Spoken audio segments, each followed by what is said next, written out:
This is gonna sound schizophrenic as hell, but I can see the future in my dreams. This has happened multiple times, happens multiple times a year. It even happened last week. And the thing is, these are dreams that are not memorable at all. It's just normal stuff. Me walking to the store, me working at a new job, me talking to someone that I haven't seen in a while. I see these things, and it's not deja vu because I've never experienced these things before. I used to, like 10 years ago, 15 years ago, I used to get deja vu all the time.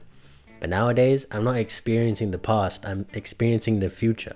I had a dream about Olivia Rodrigo like 10 years ago, before she was even famous. And in my dream, I was just scrolling on my phone and I just saw her there and I was like, oh, who's this new up and coming artist that's getting pretty famous? And then lo and behold, a couple years later, there she is, Olivia Rodrigo, driver's license, famous, TikTok everywhere around the world, global tours, you name it. And it clicks in my head. I'm like, oh my God, I've seen this. I low-key, high-key think I have superpowers. Like genuinely, I can see the future.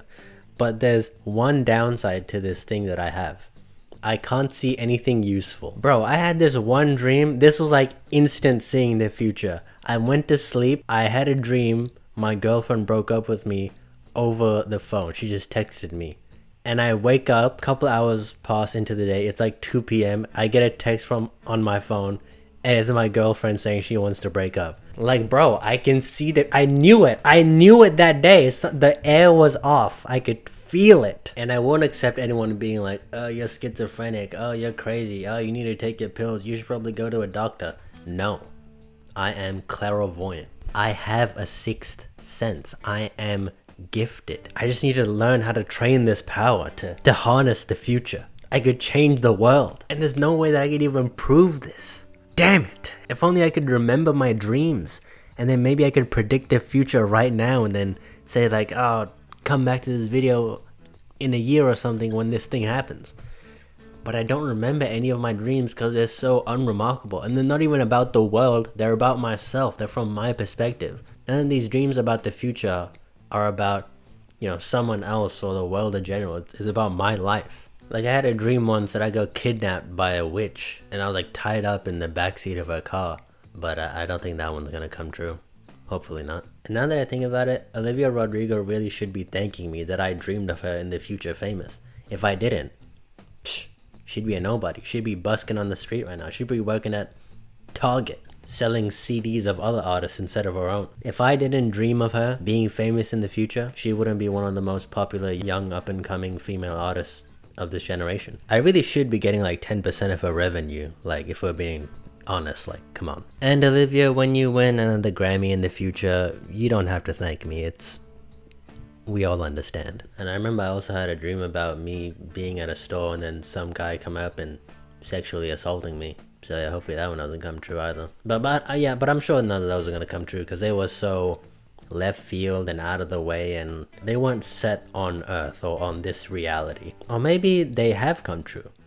You ever think that maybe your dreams are alternate realities? I know people have already talked about this a long time. This isn't a new concept or something fresh that I'm bringing up, but now that I've been seeing the future so many times of my life, maybe these other dreams, these fantastical dreams that I'm having, that maybe they're real.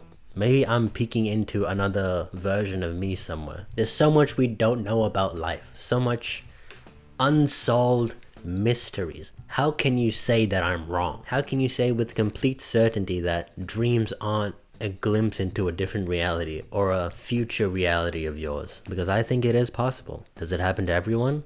No. But maybe they just don't have a lot of dreams. Maybe they have no future. Damn, that's kind of sad. But, and some people only have nightmares. Does that mean they're fucked in every single universe? Probably. Life is cruel like that, Some people are just born to suffer. Maybe not born to suffer, but that's just how their life turns out. No matter what they do, no matter where they go, misfortune will always follow them. Do you think it's possible that there's someone in this world who's never been happy? And let's say they were like 30 years old. Do you think it's possible for someone in life to never experience happiness before? I think it is possible, but it's highly unlikely. 30 years of life and not even like a single moment where you felt good, happy?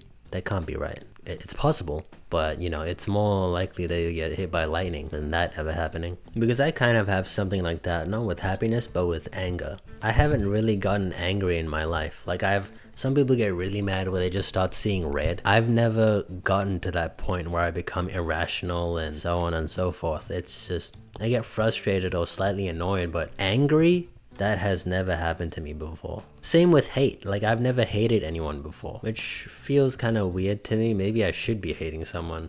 Well, not should be, but you know, there's a lot of people out there who openly hate people. And sometimes maybe it's even over the smallest things, but hate is such a strong emotion. It's such a common emotion and such a common theme everywhere that it feels kind of unnatural, I guess, that I haven't felt it. Which I guess is kind of like the opposite of what I was talking about in my last video about love. Like, how do you make someone love someone? And I saw people talking about how love isn't actually an emotion. It's more like an experience, or like a amalgamation of lots of emotion that make you entranced with one person. Which was interesting. That kind of opened up my eyes a little bit.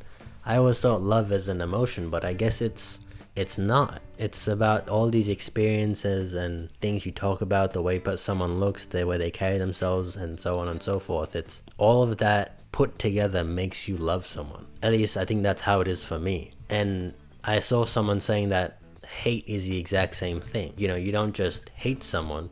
It's from continuous exposure to the things that annoy you, or stuff you dislike about them, or them being rude or whatever. That eventually makes you hate them. So I guess hate isn't really an emotion either. It's like an action, like something you have to actively participate in. No, because you feel anger from hate. So then the act of hating is an act. I guess you can you choose to hate? I don't know. I'm getting really off track though. This video is supposed to be about me and my dreams and my delusions in my mind that aren't really delusions, because they happen to me. There's no way they're delusions. I'm like Katakuri from One Piece. I can see the future, but I'm even better than him because he can only see it a couple seconds in the future. I can see it months and years from now, but unfortunately I see the most mundane, useless things ever.